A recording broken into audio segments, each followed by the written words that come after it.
following program is a presentation of the Options Insider Radio Network. For more programs, visit www.theoptionsinsider.com or search for Options Insider Radio in iTunes.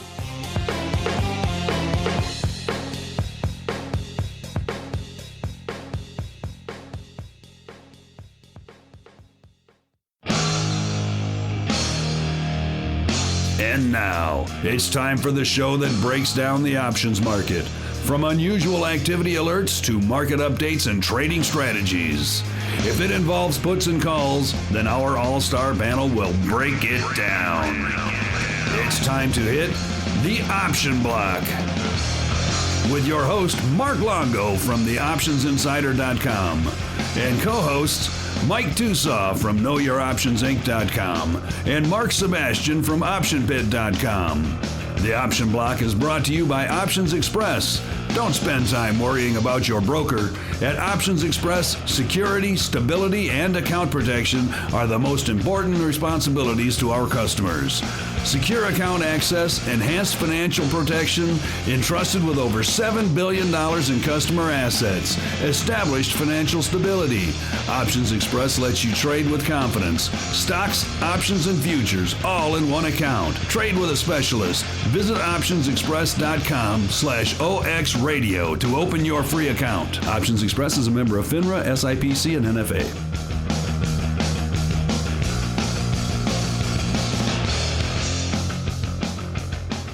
And welcome to this August edition of the Option Block. I am filling in for Mark Longo today. This is Mike Tusaw from Know Your Options. And I'm always excited to be here, and I always feel like Jay Leno must have felt back in the 80s when he was filling in for the master, Johnny Carson. It's very... Mike, you're more of a Joan Rivers than a Jay Leno, don't you think? Listen, Arsenio. It's always good to be here in the hot seat. And so with that, we have to introduce our usual cast of characters. And first, sitting on my left, we have Mr. Mark Sebastian from the Option Pit. Mark, hey, I'm doing great. How are you? Doing well, doing well. Do I need to start waving my fist? No, not quite. But it's a beautiful day here in Chicago, and all is well in the world. That is good. That is good. And in our rotating seat from Options Express, today we have Sean. Sean, how are things over in the land of the ox? I'm going to have to agree with Mr. Sebastian. Another lovely day in Chicago today. A little slow this morning, but looks like we got a little bump in the market. About a half hour after the open, and everything's going great on the desk so far today. And with the gang all here, we will move right into the trading block. The Trading Block.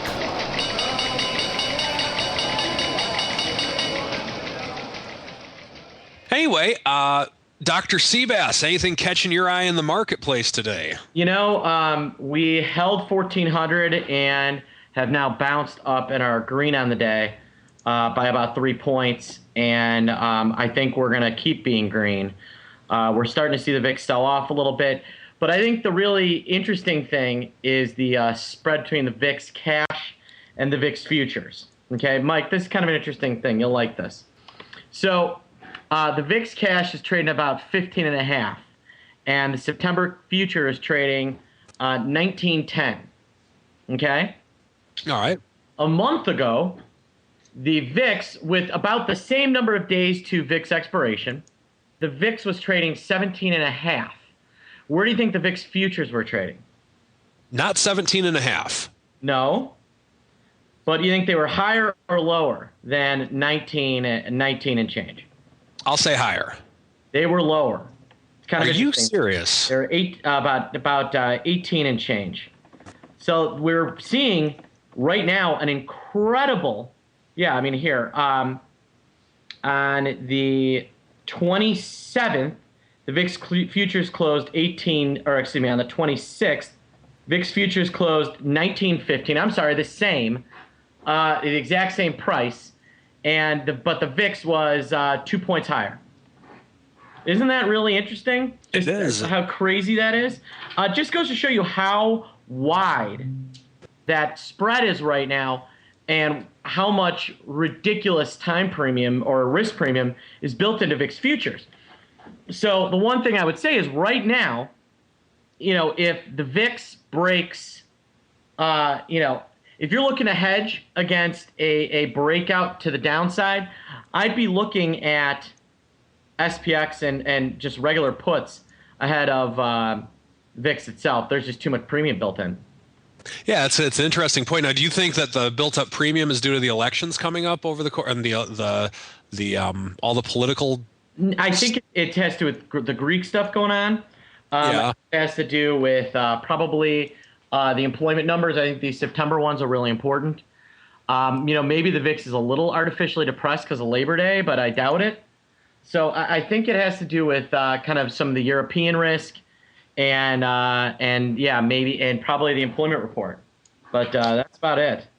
Well, that would make sense. Sean, what do you got going on over in OX land, so we can say Ox rocks? Always wanted to say that. Back on the VIX, the premium very high still. I've been getting a lot of calls on the November VIX strike prices, 20, 21, 22. Yesterday I saw 1,100 lot go off. On Wednesday, a 4,100, and these are offers being lifted on November 20s. You're talking about a $2.3 million position put on.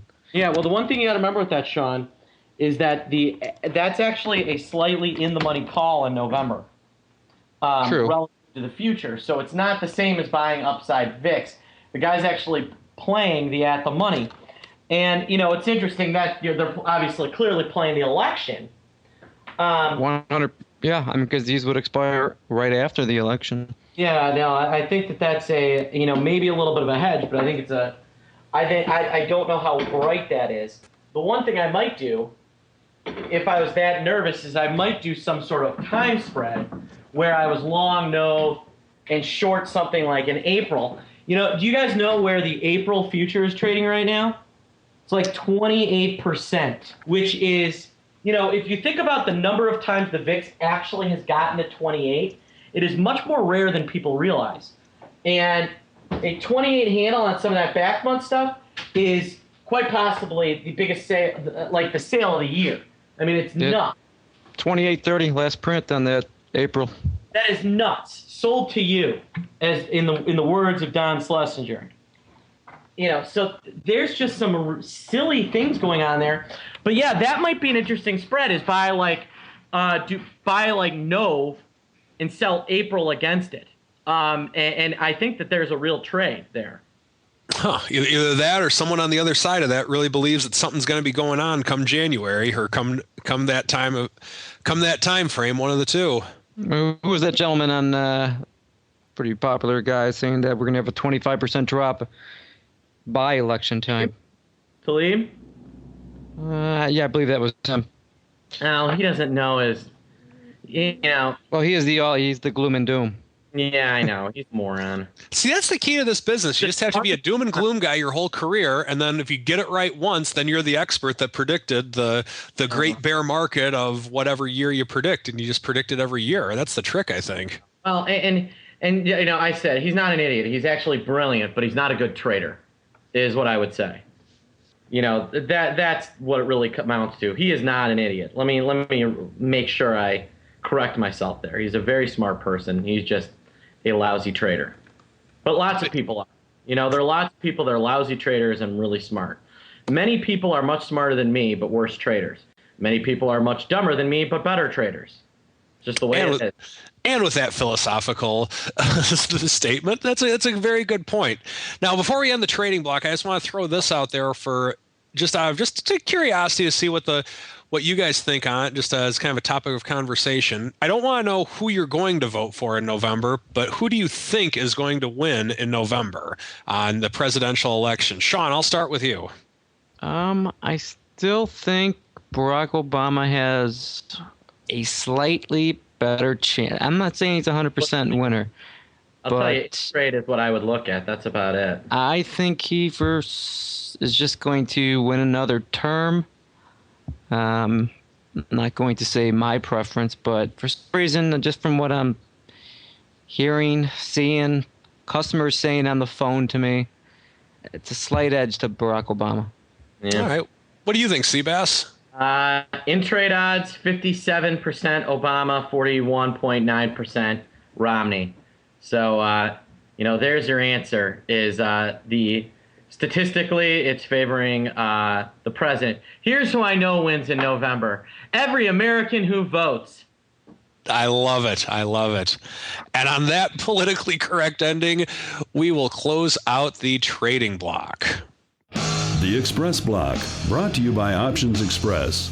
Options Express lets you trade where and when you want for every level of trading. From advanced charting, free daily trading ideas, and free educational resources, Options Express is the online broker for all traders.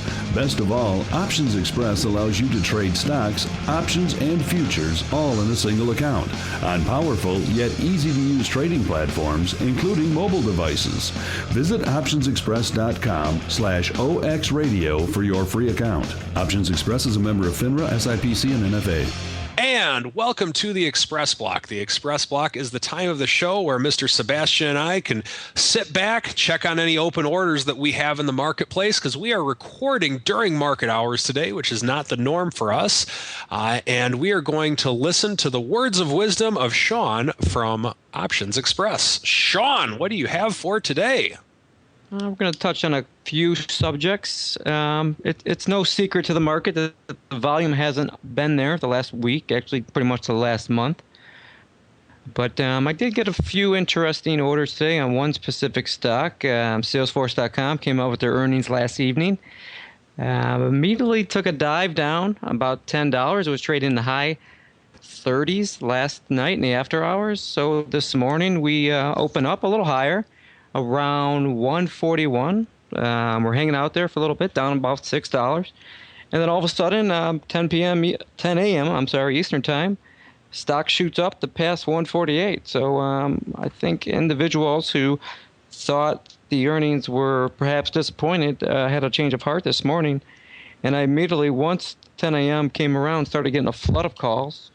Individuals who were yesterday buying the $140 September and October puts for 140, 145 range, we're flipping those positions quickly and hopping into the September, October 145 and 150 calls.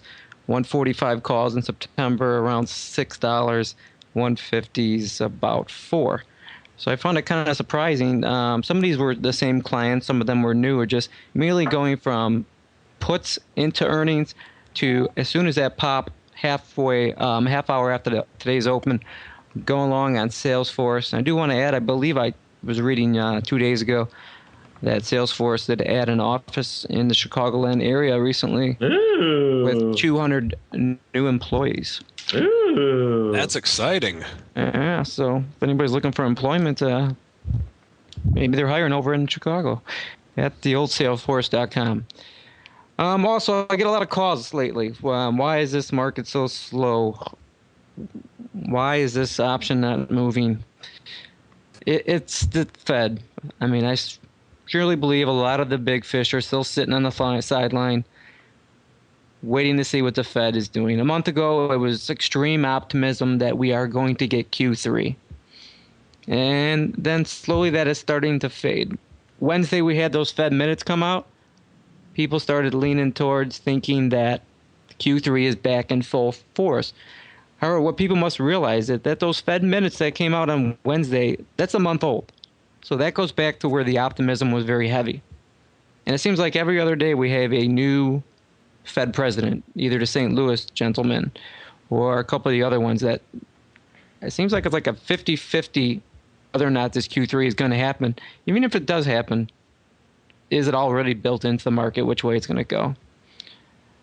And what Sebastian was pointing out earlier, that 1400 mark, did drop slowly below that. And then once we bounced above it, it has been holding steady. And we're now up big. We're up over. We went from down about 3 handles to up 7. So we're now sitting at 1410. This is just nobody wants to be short into the weekend. It's an impressive bounce. I'm not sure the news that caused this. We were down about 30 points. European close, my friend. Sebastian just got long as we were talking. That's actually, I got long last night at around, call it 2 o'clock. I bought the bottom of the market yesterday using SPY calls, and then I just sold out right now and made, what is that, 37 cents on those SPY calls overnight. That's not bad. Not a bad little scalp there. No. So hey, it's better than a kick in between the legs.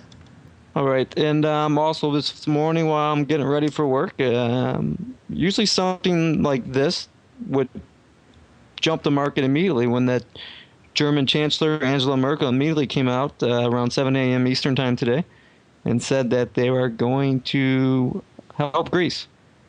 In the past, a comment like that, you would see futures pop 100 immediately. Something like that today, I mean, did not move them at all.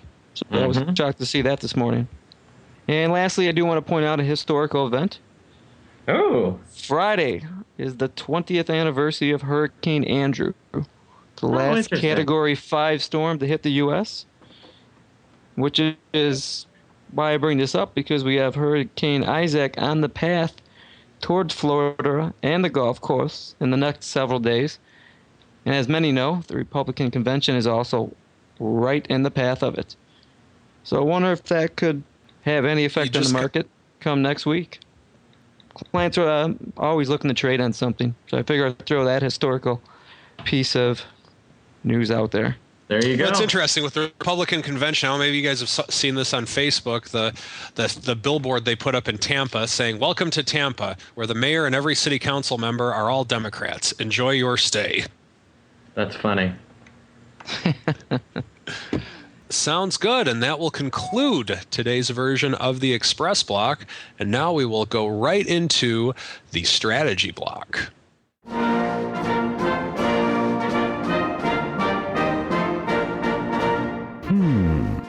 The Strategy Block.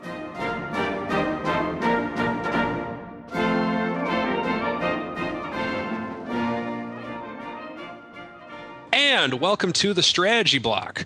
Strategy Block is where Sean and I get to sit back and listen to the wise words of Mr. Seabass, the greasy meatball sandwich himself, Mark Sebastian, enlighten us on various strategies to help us become better traders. Oh, wow. Look at that. Well, today what I'd like to talk about is the idea of cheap and inexpensive.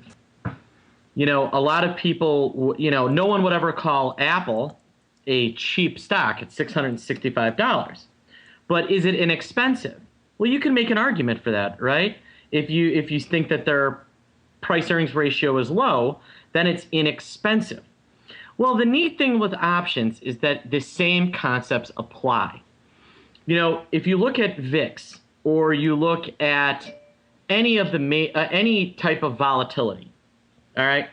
Currently, right now, these volatility indexes, the VIX, the RVX, the VXN, they're all they're all cheap, okay? They're all at the low end of their ranges historically. But are they inexpensive? And the answer is probably not.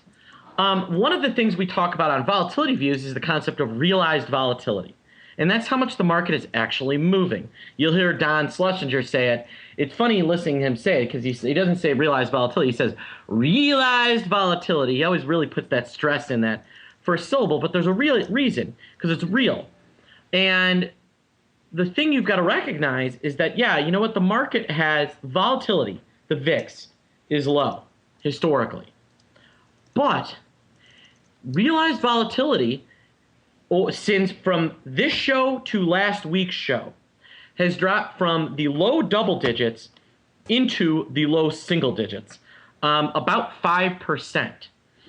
Well, if you consider that when the VIX was at 48, for short periods of time, realized volatility was in the 60s, you might argue that a 48 VIX was more inexpensive than a 14 VIX. This is why you can't just look at the VIX. One of the things that people make mistakes on is just looking at the VIX. You have to take, along with everything, and Mark and I say this all the time, and Mike, and Sean, you have to take into this idea that everything is a relative index. Now, how do you use that? Well, there are actual inexpensive volatilities out there, and the VIX is not one of them. So one of the things my clients have been doing is been looking for cheap things to buy. Apple, a week ago, volatility was actually inexpensive, very inexpensive. If you had bought Apple volatility 2 weeks ago and sold S&P volatility 2 weeks ago, you would have won twice. And that is one of the real powers that we have as individual investors, is to hopefully see the grander vision of what's going on and to learn to recognize cheap from inexpensive. And with that ending, and I agree, in terms of looking at Apple, I shifted from a ratio back spread into a collar, just actually for some people a couple days ago, and we had to do it over hundreds and hundreds of shares because we're transferring money in a lot of from one brokerage to another. But yeah, I agree with that. A couple of weeks ago, we were basically long vol because of the fact that it was cheap enough to justify it, and then as we rallied, we shifted into a collar with it. And you're absolutely right, Mark. You have to have a realization of individual things to really have an understanding of what is cheap versus what is inexpensive, as you might want to, as you call it. Well, look what happened in July when they came out with earnings. All those, there could have been a lot of people who freaked out, who've been holding for years, sell, and now we're up 100 points in a month. Yep. I love it. I love it. And I will say this too: when Apple gets to 700, that's kind of my target to start doing some actual selling of Apple. I have a song all picked out. I'm going to bring on the show just for that day. Oh, nice! You inspired it, Mark. I'm excited. That makes me even happier. So, any hints of the artist? No. I want to be surprised. Don't ruin it. All right. So anyway, that concludes today's edition of the Strategy Block, and now we will dive into Around the Block. Around the Block.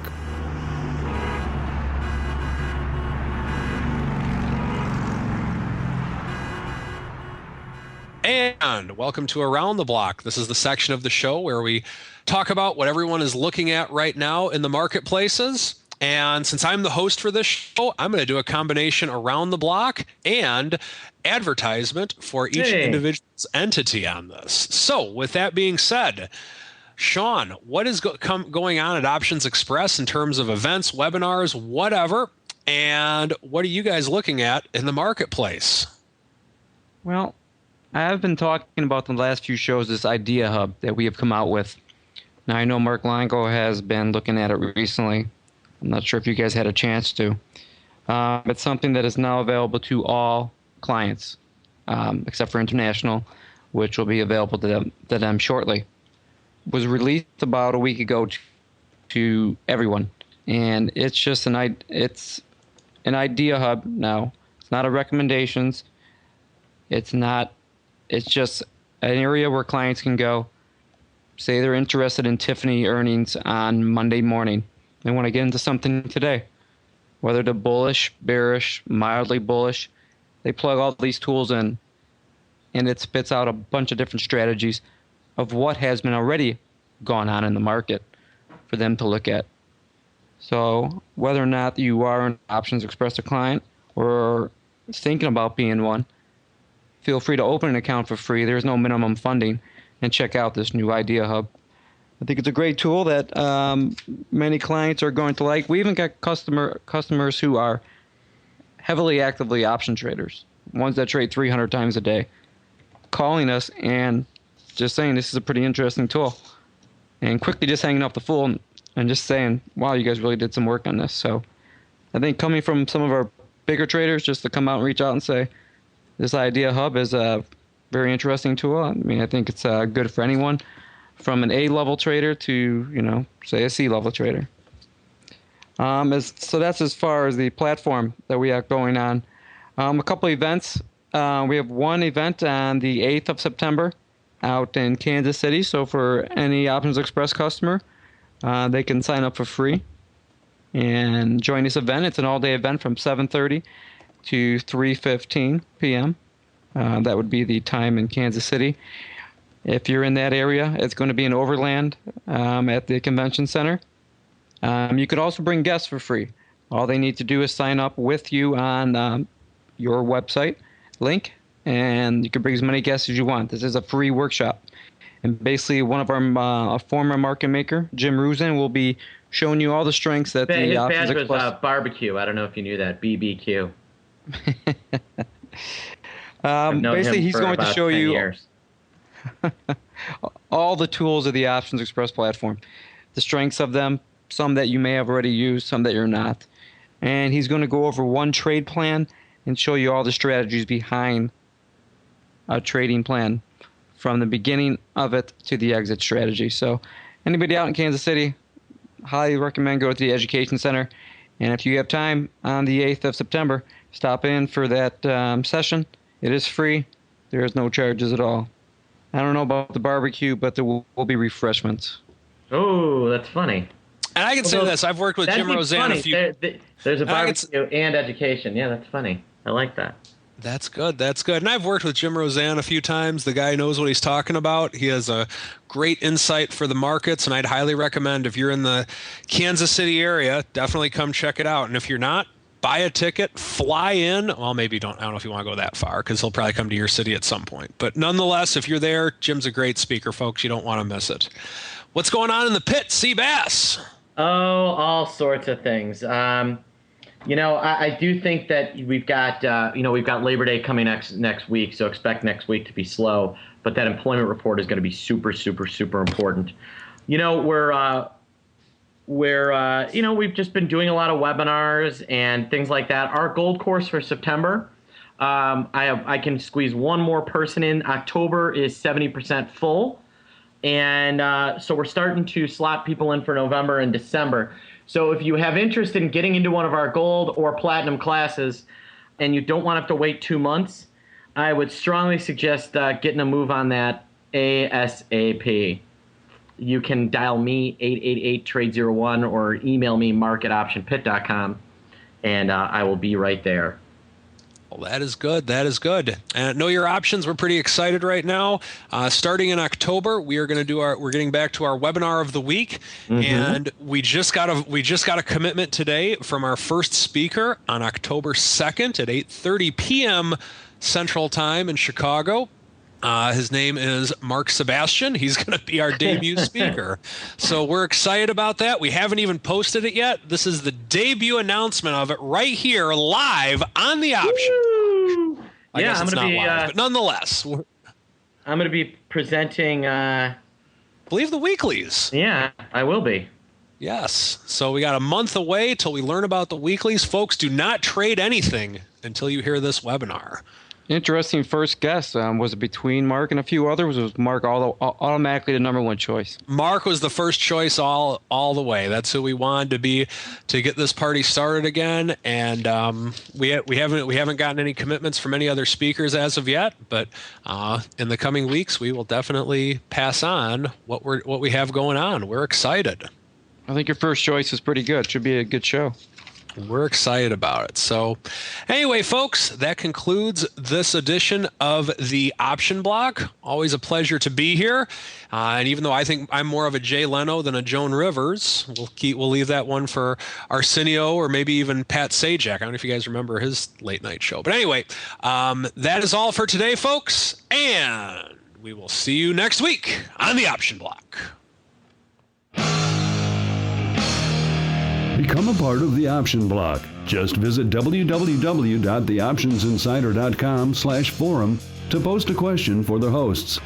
You can also submit questions to twitter.com/optionblock or leave a voicemail at 312-544-9356. Make it interesting and your question just might make it on the air. The Options Block is property of the Options Insider Incorporated. All rights reserved.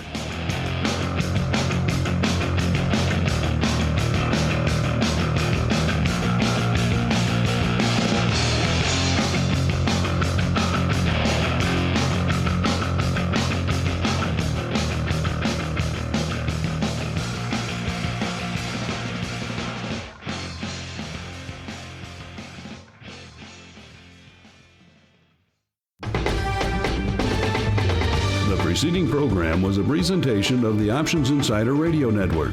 For more programs, visit www.theoptionsinsider.com/radio or search for Options Insider Radio in iTunes.